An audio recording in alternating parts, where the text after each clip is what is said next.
តែអ្នកទាំងអស់គ្នាធ្លាប់មានអារម្មណ៍ថាដូចជាណែនទ្រូងចង់ផ្ទុះចេញមកក្រៅតែដល់ពេលដែលគេសួរថាតើអ្នកទាំងអស់គ្នាកើតអីអ្នកទាំងអស់គ្នាបែរជានិយាយចេញមកថាខ្ញុំមិនដឹងទេតាមពិតទៅវាមិនមែនមកពីអ្នកទាំងអស់គ្នាចង់លាក់បាំងនោះទេប៉ុន្តែវាមកពីអាការៈនៃជំងឺម្យ៉ាងនៃចិត្តវិទ្យាដែលគេហៅថា Alexithymia ដែលវាគឺជាស្ថានភាពដែលអ្នកជំងឺមិនអាចដាក់និយមន័យឲ្យអារម្មណ៍របស់ខ្លួនឯងហើយមនុស្សទាំងនោះមិនដឹងថាខ្លួនឯងកំពុងតែខឹងឬក៏អារម្មណ៍របស់ខ្លួនឯងយ៉ាងណាពួកគេមិនដឹងពីនិយមន័យអំពីអារម្មណ៍របស់ខ្លួនឯងពួកគេមានអារម្មណ៍ថាមានអ្វីនៅក្នុងនោះប៉ុន្តែមិនដឹងថាហេតុអ្វីបានជាវាបែបនេះវាមិនមែនមានន័យថាអ្នកជាមនុស្សដែលអាត្មានិយមគ្មានបេះដូងឬគ្មានអារម្មណ៍នោះទេការពិតខួរក្បាលរបស់អ្នកកំពុងតែជួបបញ្ហានៅក្នុងការបកប្រែរលកសញ្ញាអារម្មណ៍ទៅកាន់ភាសាមនុស្សសាកសម័យមើលថាចិត្តរបស់អ្នកប្រៀបដូចជាវិទ្យុដែលកំពុងបើកខ្លាំងប៉ុន្តែរលកសញ្ញាត្រូវបានរំខានដោយព្យុះអ្នកដឹងថាមានសម្លេងអ្នកមានអារម្មណ៍ថាមានកំហឹងឬក៏មានអារម្មណ៍ថាមានការឈឺចាប់ឬក៏មានសេចក្តីស្រឡាញ់យ៉ាងខ្លាំងនៅខាងក្នុងប៉ុន្តែនៅពេលដែលអ្នកព្យាយាមបញ្ចេញវាមកក្រៅ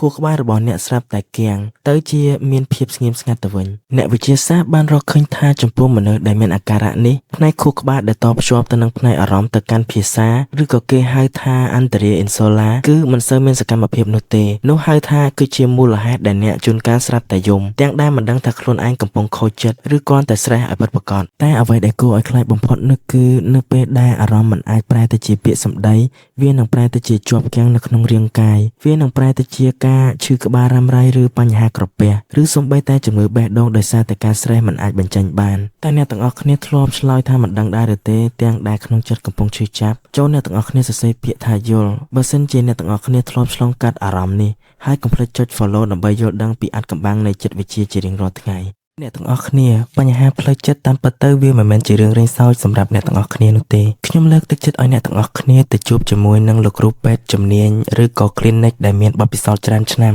ដើម្បីពិគ្រោះជាមួយនឹងរោគវិនិច្ឆ័យដែលអ្នកទាំងអស់គ្នាកំពុងកើតឲ្យបានជាក់ច្បាស់ clinic ឯកទេសជំងឺផ្លូវចិត្ត MyCare គឺជា clinic តែមួយគត់ដែលលោកអ្នកអាចជឿទុកចិត្តបានជាមួយនឹងលោកគ្រូពេទ្យដែលបញ្ចប់ការសិក្សាពីប្រទេសបារាំងទីតាំងនៅខាងក្រោយផ្សារ Eon 2ទំនាក់ទំនងតាមលេខទូរស័ព្ទ3ខ្សែខាងក្រោមអរគុណអ្នកទាំងអស់គ្នាដែលស្ដាប់វីដេអូនេះពីដើមរហូតដល់ចប់អញ្ចឹងយើងជួបគ្នានៅក្នុងវីដេអូក្រោយបាយ